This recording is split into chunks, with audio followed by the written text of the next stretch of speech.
But what I'm bringing on board now is I'm sorry, I have to be blunt. I've seen Nigeria degenerating so much beyond the 1960 independence. And you know, the Civil War period is beyond the 1960 independence. Great division, there was division. And it's like that now. My mission is to bring in bills and let us pass laws that will reunite Nigeria. If you watch, most people are not proud to answer Nigeria today. So we must make people to be proud to be Nigerians and answer Nigerians.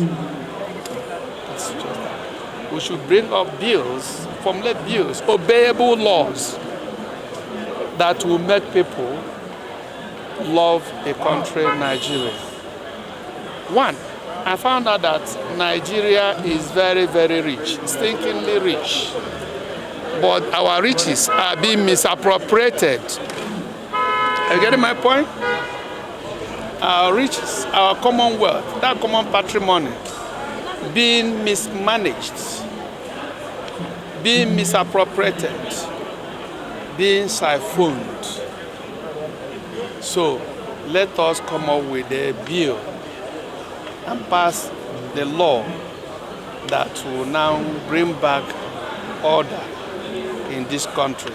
If you have listened to Maitama Sule, he said during the Civil War, they went to consult somebody, maybe a lawyer, a high place abroad. What can we do to get Nigeria to have peace? And he said, as long as, if Nigeria don't organize themselves, they can be in that war for the next 20 years. And even after the war, they have other issues that they cannot settle. Why? Because the wealth in Nigeria is too much for the Nigerians, for the population to share. And that's what's happening. So our wealth is being mismanaged. All right. Okay, talking about mismanagement of wealth, currently in the House of Rep, where there's a rancor concerning the Ways and Means. And in the Senate, they just approved a whooping sum of money for the Social Safety Net program. And they keep approving and borrowing money. What do you think is the way out of this?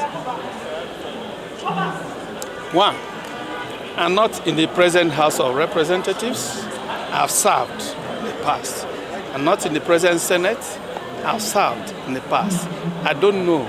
I don't have full information what informed their giving up such approvals. But like this $800 million they are talking about, even if you give $800 billion for social intervention and remove subsidy, it will not work. One, who is sharing the money? To whom are these monies being given to? It's a point. Are they sincere? It's a point. However, what we need to do, and that's what I've expected this government to have done, build refineries. They will have been able to build up to 6 refineries. After building it, privatize them and automatically remove subsidy. The price of the components of our petroleum will not go as high as we are thinking. As long as you are not exporting crude to be refined outside and buy it there to import back, I mean, we hate ourselves by such actions. So if you want to cure any ailment, go to the roots of it. The roots of removing subsidy is by building refineries.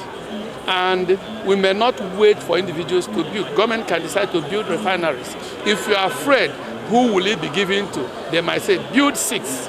And after building 6, hand it over to people from all of the geopolitical zones. And immediately they have gone into operation, remove subsidy. As good as that. You are not doing even the masses any favor by dashing them money. Listen, check your life. You are not less than 21. Check the way you use the money you've earned and the way you use the money dashed to you.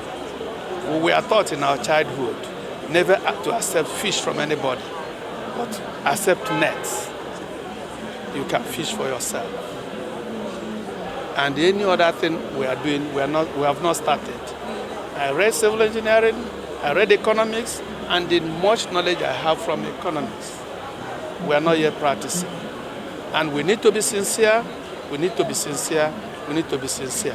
Why I'm pressed that we should do something right. Some people may say so that your children will be able to come back and live here. That's good too, but the major thing is this: if we don't take time, a time will come, maybe in the next 10 years, that once you are identified outside as a politician, people will not know, the youths will not know whether you are the rightful person or the wrong ones. They will go after you and lynch you. We have seen our leaders attacked abroad. We have seen a minister in one of the West African countries attacked abroad in the past. Those ones is just information they are sending to us. It will stand in this country and may start more in the north. So I know what's happening in the east. I know what the agitation, what it's all about. It's not separation. Nobody wants to exercise himself out. People want freedom.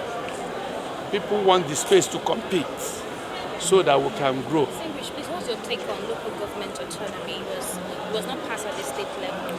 And this time around, do you think it should be visited? But why should we be marking time on one issue? We do it for 20 years. Obi is a boy, as you are.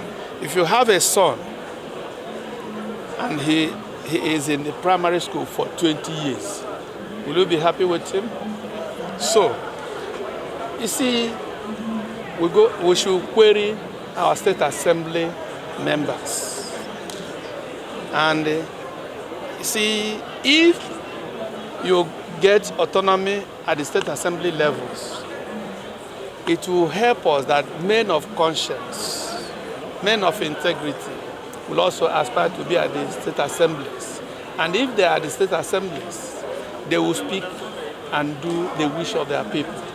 Ask me, most of the people elected, whether Senate or Rep or State Assembly, how many of them get home to consult with their people and come to the floor of the house to speak the mind of their people? That's another thing. So, if the State Assembly member can deny himself autonomy, how do you expect him to grant autonomy to the local government chairman? Mark you, by the time the local government is made autonomous, watch out.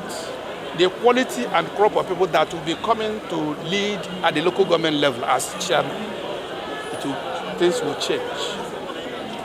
So there are a lot we need to do in this country.